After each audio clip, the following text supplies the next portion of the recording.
रेल्वेच्या चतुर्थ श्रेणीच्या कामात नामदेवनी स्वतःला कसं जुळवून घेतलं ते जाणून घेतोय.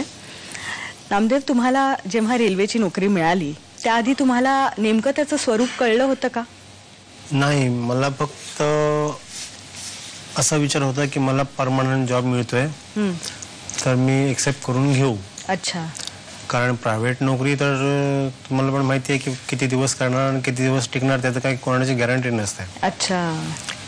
आणि हा गारमेंटचा जॉब, त्याच्यामध्ये काय चढ उतार असतात, चढ उतार येतच असतात. जेव्हा मार्केट असेल तेव्हा फुल, नसेल तेव्हा लॉस. अच्छा, एवढं असतं म्हणजे? अच्छा. म्हणून मी म्हटलं जे आता परमनंटली मिळते गव्हर्नमेंट जॉब, बघूया, एक्सेप्ट करूया. आणि जेव्हा मी पहिली सॅलरी घेतली जॉईन केल्यानंतर 6,500 रुपये, तेव्हा तर मी अक्षरशः रडत रडत घरी आलो. आता ह्याच्यामध्ये मी म्हटलं मुलाला काय देऊ, मिसेसला काय देऊ, आईला काय देऊ, मेंटेनन्स कसं करू, काय करू, मला काही सुचतच नव्हतं. पण तुमच्या आधीच्या नोकरीत किती मिळायचे तुम्हाला? तेव्हा मला पण 18-20 पर्यंत आरामात मिळायचे. बरं, पर मंथ.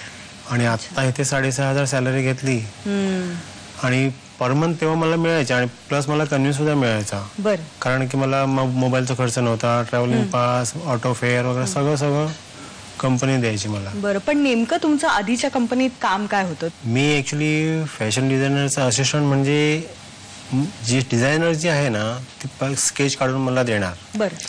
त्यानंतर त्याच्या स्केचवर मेजरमेंट देणार. बरं. हे मेजरमेंट आहे, हा स्केच आहे, मला हे गारमेंट पाहिजे. अच्छा. त्यानंतर सर्व जे काय आहे, कपडा कटिंग करण्यापासून सिलाई करण्यापासून सगळं जे काय आहे पॅक होईपर्यंत संपूर्ण रिस्पॉन्सिबिलिटी माझी. बरं. आणि तुम्ही म्हणालात तुमच्या हाताखाली किती? माझ्या हाताखाली 24 माणसं होती. अच्छा. 21 टेलर होते. बरं. आणि 3 हेल्पर होते. आणि किती वर्ष काम केलं तुम्ही तिकडे? लहानपणी जेव्हा माझे बाबा वारले ना तेव्हापासून मी ह्याच फील्ड मध्ये. लहानपणी म्हणजे तुमचे वडील कधी वारले? म्हणजे मी जवळजवळ 19 वर्षाचा, 18-19 वर्षाचा होतो. 18 वर्षाचा होतो जवळ. अच्छा. म्हणजे तुम्ही शिकत होतात त्यावेळेला कॉलेज वगैरे मध्ये? जस्ट माझे SSC संपली होती आणि तेव्हा बाबांचं असं झालं. तेव्हा कोण कोण होतं तुमच्या घरी? आम्ही तेव्हा 4 भाऊ. अच्छा. आणि आई. मोठ्या भावाचं लग्न झालं बाबा वारल्यानंतर. बरं. मला वाटतं 90ला त्याचं लग्न झालं. बरं. 93ला बाबरी मस्जिदची दंगल झाली ना मुंबईमध्ये, त्याच्यामध्ये त्याला गोळी लागली. काय? त्याला गोळी लागली. बापरे. आणि ती गोळी लागली म्हणजे ती अशी छातीतून निघून डायरेक्ट बाहेर पडली. बापरे. आणि तेव्हापासून सगळं सांभाळायचा प्रयत्न करतोय. आणि तो गेल्यापासून जे काय अर्धवट चालू झालं ना जीवनाचं, म्हणजे तेव्हापासून माझी डेअरिंग म्हणा किंवा इतर मोठ्या माणसांची भांडण म्हणा ते सर्व स्टॉप झालं. फक्त समझोता करायचा जीवनाशी. तर स्वतः रूम बनवली, लग्न केलं. आणि तोपर्यंत लग्नातून आणि रूमच्या कर्जातून वगैरे मुक्त होतं नाही तोपर्यंत हा बॉम्बस्फोट झाला. बापरे. तुम्ही म्हणालात तुमचे जे मालक होते ते फारच चांगले होते, म्हणजे त्यांचं आणि तुमचं नातं एक विशेष नातं होतं. बरोबर. तर तुम्हाला त्यांनी जो सल्ला दिला तुम्हाला की तू फक्त येऊन इकडे सुपरवाइज कर, तो तुम्ही कधी यांच्याबरोबर बोललात का की हा स्वीकारावा का काय करावं? त्यांनी पण मला सल्ला दिला की हा गव्हर्नमेंट जॉब आहे, म्हणजे रेल्वेमधला जो आहे तो गव्हर्नमेंट जॉब आहे.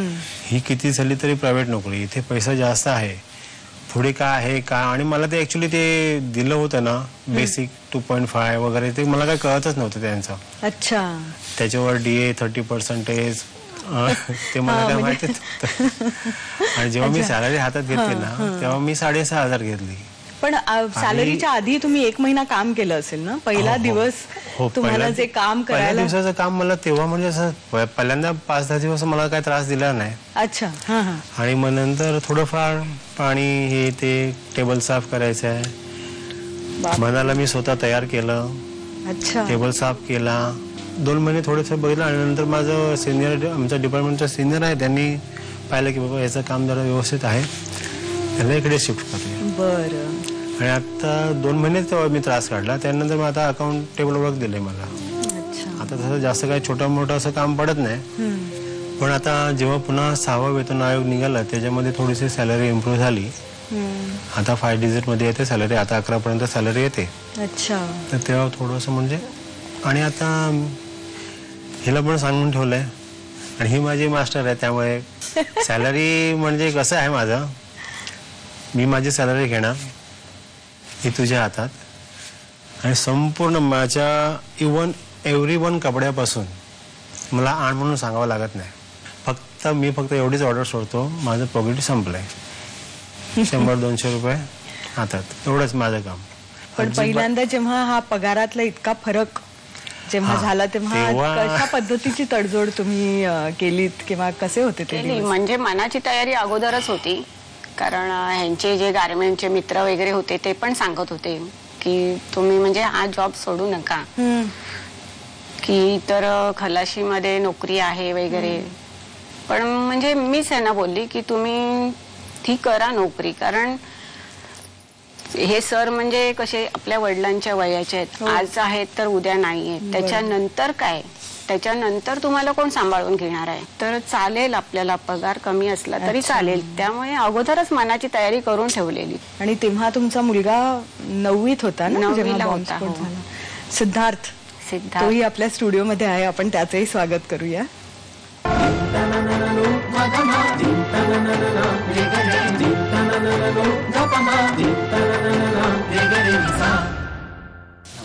नमस्कार सिद्धार्थ, आता तुझं वय काय? 17 चालू आहे. अच्छा. आणि कॉलेजला जातोस? हा. कितवीत आहेस? 12वीला. आणि जेव्हा बाबांचा म्हणजे बॉम्बस्फोटात ते जखमी झाले तेव्हा तुझं वय काय होतं? तेव्हा 13-14 वर्षाचा होता. मग त्यावेळेला जेव्हा सर्वप्रथम तुला असं कळलं की बाबा जखमी झाले आहेत बॉम्बस्फोटात, तेव्हा तुला खूप मोठा धक्का बसला असेल? धक्का तर बसलाच, कारण कधी पप्पांचा टायमिंग उशिराच यायचा होता, 12-12:30. अच्छा. आणि त्याच दिवशी लवकर निघाली, कल्पना पण नव्हती म्हणजे असं होईल असं काय. आणि त्याच्यानंतरचा काळही खूप म्हणजे तडजोडीचा गेला असेल तुझा, कारण बाबा तर हॉस्पिटलमध्ये, आई तिकडेच जायची. मग तू कसं काय म्हणजे अभ्यास वगैरे कसा काय केलास? अभ्यास जेव्हा पहिली घटक चाचणी परीक्षा होती माझी 9वीच्या वर्षातली, तेव्हा पेपर होते माझे चालू आणि पप्पांचं ऑपरेशन होतं. पेपर चालू होते? हां. बापरे. आणि कल्पना पण नव्हती, शाळेमध्ये हुशार मुलगा मी म्हणून ओळखला जायचो. पण त्याच वेळेला मी घटक चाचणी आणि सामायिक परीक्षेत नापास झाले होतो. पण स्वाभाविक आहे, म्हणजे सगळ्यांनाच समजून घ्यायला काही हरकत नव्हती त्यावेळेला. पण त्याच्यानंतर मग 10वीला वगैरे तुझे नंबर चांगले आले का त्या मानाने? चांगले आले. 10वीला त्यांनी 70% काढले, 69.80% काढले त्यांनी. तुझे बाबा जिथे आधी नोकरी करत होते तिथे तू कधी गेला होतास? बऱ्याच वेळा गेलो होतो. कसं वाटायचं त्यांचं काम? म्हणजे वाटतच नाही की तिथे पप्पा काम करतात असं. सगळं फ्रेंड सर्कल होतं तिकडे, त्यांचे मित्र वगैरे आणि स्टाफ पूर्ण. आणि आत्ताच्या कामावर कधी गेलास? एकदा गेलेलो फक्त पूजेसाठी. एकदा पूजेसाठी आला होता हा माझ्या ऑफिसमध्ये आला, एंट्री केली आणि मग तिथून फक्त असं गेला, पप्पा काय करतायत, पप्पांचे फ्रेंड वगैरे, आणि ऑफिसमधून तिथून पायावर पडून निघालो आम्ही. त्यानंतर हा जो असा गप्पा झाला ना की त्याच्या मनात कदाचित तेव्हा, आता बोलत नाही आहे पण मला तेव्हा असं फील झालं ना की घरी जायपर्यंत तू बोलला नाही माझ्याशी. त्या सगळ्या प्रकारात तू फार गप्प झालायस का? जनरली म्हणजे स्वभावावर काही त्याचा परिणाम झालाय वगैरे असं? समजावून घेतलं मनाला मी, चालायचं तसं. म्हणजे खूपच त्याने स्वतःवर कंट्रोल खूप केला, कारण जेव्हा मी ह्याना हॉस्पिटलमध्ये मी पाहिलं, मी 2 दिवस तर मी घरी गेलेच नव्हते. जेव्हा मग 3ऱ्या दिवशी ह्याला आणलं, मी खूप समजवलं की पप्पांना बघायचं बघ तू, पण त्यांच्यासमोर रडू नकोस. म्हणजे खूप, आणि तिथपासून तो झालाय ना असा, तो असाच राहिलाय. कुठल्या कुठल्या स्वरूपात हा बॉम्बस्फोट नामदेव यांच्या आयुष्यावर ठसा उमटवून गेला ते जाणून घेऊया. नामदेव, आजही तुम्ही नालासोपारा ते महालक्ष्मी ट्रेनमधून येता जाता, तर तुम्ही त्याला कसं सामोरं जाता? कारण हा इतका मोठा बॉम्ब ब्लास्ट झाला होता, तुम्ही जखमी झालात. आत्ता तर जेव्हापासून बॉम्ब्लास्टने मला हँडिकॅप बनवलंय तेव्हा तर मी हँडिकॅपमधूनच जातो. पण सध्या आता हँडिकॅपची परिस्थिती अशी आली आहे की हँडिकॅप जो कोच आहे तो फर्स्ट क्लासच्या जस्ट बाजूला आहे. आणि फर्स्ट क्लास पाहिला की मला काय होते ते मी एक्सप्लेन करू शकत नाही. मी ह्या साईडला बसतो कारण काय ती तिकडची साईड जी आहे ती फर्स्ट क्लासला टच लागून असते. अच्छा. ती अशी एक मनात भीती बसून राहिली आहे. आणि पुन्हा घरातून निघालो की पुन्हा ऑफिसला पोचल्या घरी फोन करावा लागतो ऑफिसला पोचलो म्हणून. मनातली भीती जात नाही. मुंबई म्हणजे एक यमपुरी. बापरे. असं झालंय. म्हणजे आता जे पाहिलंय ना ते कधीच अनुभवू नये असं आहे. माझ्याच काय कोणाच्याही जीवनात येऊ नये असं तर मला वाटतं. कारण मी जे सहन केलंय, त्यांना डिस्चार्ज दिल्यानंतर नंतरच्या ट्रीटमेंट्स मी कशा केल्या त्यांना घेऊन, खूप म्हणजे खूपच भारी होतं. एकतर नालासोपाऱ्याला गर्दी एवढी असते की चढायला मिळत नाही. आणि त्यातून म्हणजे मी असं जास्त फिरलेली नाहीये कुठे, त्यामुळे तेव्हा म्हणजे हँडिकॅप डबा असतो ट्रेनला हे बी मला माहित नव्हतं. तेव्हा जी त्यांचं हाड अशी ती सळ्यानी बांधलेली होती ना, त्यामुळे जरा कोणाचा जरी धक्का लागला बरोबर तर खूप म्हणजे त्रास होईल त्यांना. त्यामुळे आम्ही अक्षरशः त्यांना साखळी करून ट्रेन मधून घेऊन जायचो बोरिवलीला. एक वेळ तर अशी आली की म्हणजे अक्षरशः आम्ही रडलो होतो. त्यांच्या हातातल्या सळ्या होत्या ना, त्या आम्ही हॉस्पिटलला चेकअपला गेलो. सकाळी आम्ही गेलेलो 6 वाजता घर सोडलेलो आणि डॉक्टर म्हणाले की आपण आज हे काढायचे आहेत सळ्या, तर तुम्ही थांबा थांबा थांबा करून दुपारी 1 वाजला 2 वाजला. मला पण अक्षरशः एवढा वेळ झाला, रडायला आलं. म्हटलं ते उपाशी मी उपाशी. आणि मग डॉक्टरांनी ऑपरेशन थिएटरमध्ये नेलं. त्यांना हाताला इंजेक्शन वगैरे काही नाही दिलं. सळ्या त्या अशा म्हणजे ओढून काढल्या. आम्ही आपले पेन किलर वगैरे काही स्क्रू टाईप असतात ना त्याच्या फिरून काढल्या. त्यावेळेस भूल वगैरे काही नाही दिली त्यांनी. हे तर अक्षरशः म्हणजे रडून एवढे झालेले, एवढे स्क्रू म्हणजे हातातून असे काढायचे म्हणजे तुम्ही कल्पना करा. नाही बापरे, मला तर करवतच नाहीये कल्पना. त्यानंतर मग आम्ही स्टेशनला आलो, बोरिवली स्टेशनला. जेवढी ट्रेन येते विरार तेवढी भरलेली, कुठच्या डब्यात चढावं हेच कळत नव्हतं. असं करून करून आम्हाला 8 वाजले बोरिवली स्टेशनला. त्यानंतर मग मेल आली एक. मग म्हटलं जाऊ दे आपण या मेलला चढूया. अच्छा. कारण ही बोरिवली तर विरारला तरी थांबणार. एवढी गर्दी होती त्याच्यात त्यांची परिस्थिती अशी कशी बशी चढले. अरे बापरे. एवढ्या गर्दी त्यांची अशी परिस्थिती बघून पण कोणी बसायला दिलं नाही थोडं वेळ. अतिशय ती खराब आठवण होती मला. तुम्हाला त्या दिवसाची जी घटना आहे किंवा त्याच्या नंतरचा जो काळ आहे तो कधी म्हणजे आठवतो का? खरं सांगायचं ना तर आता म्हणजे त्या दिवसापासून ते घरात एकटे झोपू शकत पण नाही. आम्ही त्यांना सोडून जाऊ शकत नाही कुठे.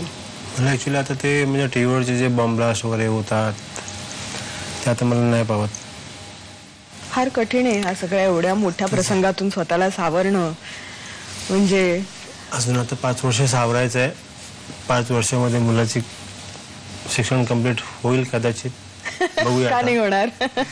त्यामुळे आणि मग नंतर सगळं ह्याच्यावर देऊन आपण गावाला. तब्येतीला माझ्या ऍक्च्युली तर मुंबईमध्ये तर मला खूप त्रास व्हायला लागले.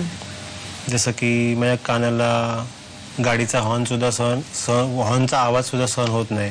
आणि शिवाय नालासोपारा ते महालक्ष्मी हा 2 तासाचा प्रवास. 2 तासाच्या प्रवासामध्ये काय होतं काय नाही होतंय, त्यामुळे गावी जावं असं वाटते. सिद्धार्थ, तू ह्या सगळ्या प्रकाराकडे कसा बघतोस? तू तरुण आहेस. ऍक्च्युली कधीतरी मनात चीड येते. म्हणजे मुंबईत असुरक्षितता भरपूर वाढलेली आहे. पितळे, मी तुम्हाला विचारू इच्छिते की तुमचे असेच म्हणजे थोडेसे निराशाजनक अनुभव आहेत का तुमच्या ह्या जखमीनंतर? तसे अनुभव बरेच आहेत. कारण मी तुम्हाला आधीच सांगितलं की स्कल्पचर आणि कार्विंग करत होतो. बरोबर. तर मला फक्त एकच खंत वाटतं की मी कार्विंग वगैरे करू शकत नाही, स्कल्पचर बनवू शकत नाही. कारण मी गणपतीच्या सीझन मध्ये माझ्या काकांकडे गणपतीचं काम करत होतो. अच्छा. तर ते काम मला असं म्हणजे काहीच करू शकत नाही. तर त्याची एक खंत वाटते थोडी. नामदेव, तुमच्या काय अपेक्षा आहेत? मुंबईमध्ये सुरक्षा राहिलेली नाही. पण ह्या असुरक्षिततेमधून तुम्ही कुटुंब म्हणून खूप जास्त असे जवळ आलायत का? आम्ही बॉम्ब ब्लास्ट टीम तयार केली आहे तशी. Bomb blast team. अच्छा. दरवर्षी आम्ही भेटतो, पण 11 जुलैला दरवर्षी आम्ही भेटतो. हो का? दादरला मीटिंग असते 11 जुलैला. हो. त्यावेळी आम्ही सगळे कोणाचा काय प्रोग्रेस आहे एकमेकाला विचारतो, एकमेकाला धीर देतो आणि परत दुसऱ्या दिवसाची सुरुवात होते. पण तुमचे आता जे डोळे आहेत ते सिद्धार्थकडे, भविष्याकडे, त्याच्या भविष्याकडे बघतात. पण तरीही तुम्ही ज्या साहसाने आणि धाडसाने आयुष्य जगताय, आज तुम्ही अत्यंत असे हिलावून टाकणारे जे तुमचे क्षण होते त्या दिवसाचे ते सगळे व्यक्त केलेत. आणि आमच्यातर्फे सिद्धार्थ तुला, कारण तू भविष्य आहेस म्हणून तुझ्या पुढच्या वाटचालीला खूप खूप शुभेच्छा. तू खूप मोठा हो आणि तुझ्या आईवडिलांची सगळीच स्वप्न तू पूर्ण कर, अशी आमची सदिच्छा तुझ्यासाठी. आमच्या स्टुडिओमध्ये आल्याबद्दल खूप खूप धन्यवाद पितळे तुमचेही. आणि अशी कुठलीही असुरक्षित करणारी किंवा भीषण घटना पुन्हा कोणालाही कोणाच्याही वाटेला येऊ नये अशीच आपण प्रार्थना करू शकतो. अशाच हेलावून टाकणाऱ्या गोष्टी घेऊन आम्ही पुन्हा येऊ. पाहत रहा विवेल सोप्स प्रस्तुत याला जीवन ऐसे नाव.